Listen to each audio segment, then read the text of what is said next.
the big thing that has been happening over the last many years is the move away from liquid paint and towards powder paint. That's one very big thing that's happening at a general level for a number of reasons. One is that there is increasing concern over the damage that we are doing to the environment when we use liquid paints. Liquid paints, as a matter of as a part of the technology, uses solvents in very large volumes, and so every time you use liquid paint, you put solvents or VOCs into the environment, and people don't like that very much. In powder technology, what you do is you have no liquid at all. It starts with a solid material. So the whole point of VOCs is gone. So that is one very big thing. Environmentally, it is a very benign, very soft technology. So that's one. The other is that when you think about painting with a liquid paint, a part of the liquid goes on the substrate that you're painting. The rest of the liquid is lost, and when it is lost, it generally goes up the chimney. So you're polluting the environment that way also. But very importantly, out of every liter of paint that you pump, you might actually put anywhere between 20 and 40 and 50% of paint on the substrate. So you might actually be losing up to 80% of your paint. So it's a very costly business. Powder is different. In powder, if you have good equipment, you can recover and recycle virtually 100% of the powder. So if you're buying 100 kilos of powder, 100 kilos of powder will go out on your product and 0 will go out of the chimney. So, well, in theory. Of course, depending upon the kind of equipment you have, you might lose a bit or more, whatever. But intrinsically, powder is a very economically advantageous technology.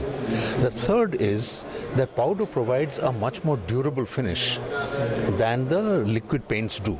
So you get much more rugged surfaces, more durable surfaces, more corrosion resistant surfaces, and so on. And these are all technological benefits that users stand to gain.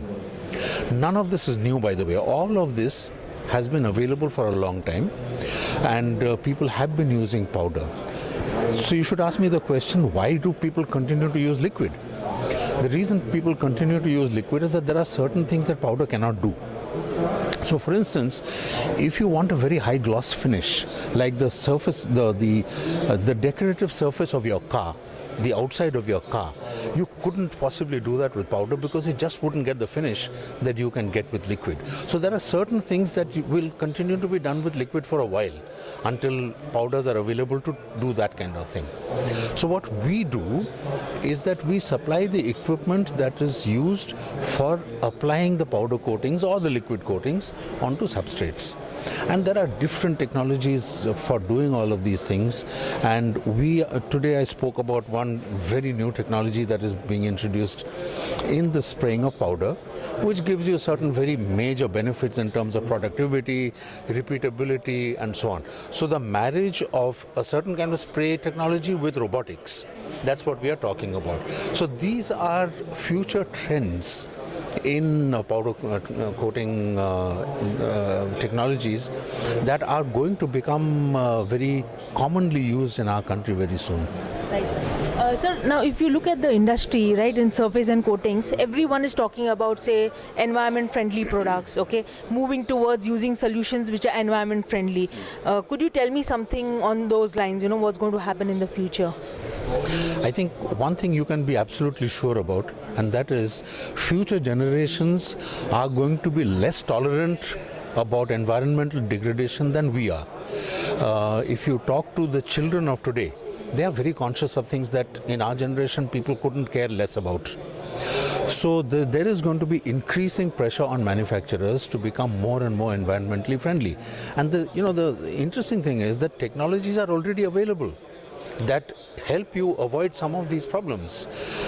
To a certain extent, I think industry in general has been more focused on short-term returns than on long-term profitability. Now that is changing gradually, and there are plenty of companies who are beginning to understand that if they are responsible in the environment, that can become good business. So that is happening now. So a lot of technology changes that you are seeing today are actually driven by the concern for the environment. Nothing else. That's all that is happening. So some technologies you will see that the only major benefit that they offer is environmental. So I completely expect that over the next couple of decades, and the environment is going to take center stage in the development and the deployment of new technologies. It is going to happen. Sir, in terms of the industry in surface and coatings, could you give me some of the challenges the industry facing, like environment friendly or regulations or corrosion? What would be some of the challenges that come to your mind, sir? I frankly think that none of these are challenges. The challenges in India are something else. If I may be completely frank with you, I think that the Indian entrepreneur or the Indian decision makers' willingness to engage with technology itself is a challenge, and the attitude that whatever I do has to give me very short-term returns is very, very commonplace over here, and so there is a reluctance to do anything that has a prospect of giving you a long-term return. So that is one thing. The other is that I frankly think that even the financial modeling that we do today on the short-term level, even those models are flawed.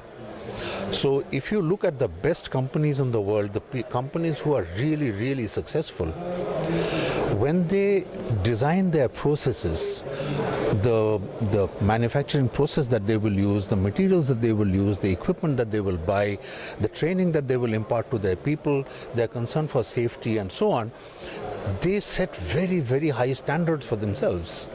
They will decide this is the right material or this is the right product, and then they will look at the price. In India, it is the other way around.